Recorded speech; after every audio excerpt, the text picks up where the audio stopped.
Hello বন্ধুরা, আজ আমি রান্না করব বাটা মাছের চচ্চড়ি।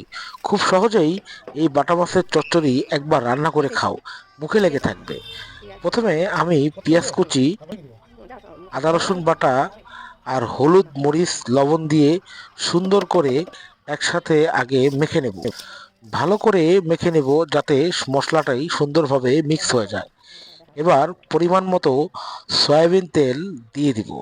সয়াবিন তেল দিয়ে আবার সুন্দর করে মেখে নেব। ভালো করে মাখার পর এবার বাটা মাছগুলো দিয়ে সুন্দর করে আবারও মেখে নেব। আরও একটু সয়াবিন তেল দিয়ে সুন্দর করে মেখে নেব। যত মেখে নেব তত ভালো হবে। এবার পরিমাণ মতো পানি দিয়ে সুন্দর করে একদম ভালো করে মেখে নেব। মাখা হয়ে গেলে এখন চুলার মধ্যে বিসমিল্লাহ বলে রান্না করা শুরু করে দেব। সুন্দর মতো হাই হিটে জাল দেব। মাছগুলো ঢেকে দিয়ে সুন্দর করে জাল দিতে দিতে অপেক্ষা করব। আলহামদুলিল্লাহ, মাছগুলো অনেকটা সিদ্ধ হয়ে এসেছে। এখন মাছগুলোকে হালকা নাড়াচাড়া দিয়ে নিব যাতে মাছগুলো সমানভাবে থাকে। কাঁচামরিচ ফালা দিয়ে দিব।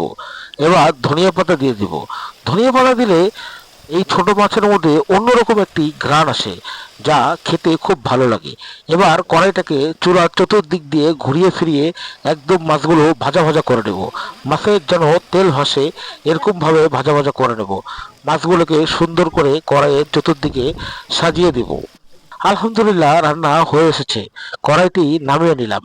মাছের কালারটি অনেক সুন্দর হয়েছে, খেতেও বেশ ভালো লাগবে। একটি পাত্রে মাছগুলোকে সুন্দর করে তুলে নিচ্ছি। আজ খাওয়াটা বেশ ভালোই হবে মনে হচ্ছে। আলহামদুলিল্লাহ, আবারও দেখা হবে নতুন কোনো রেসিপি নিয়ে। খোদা।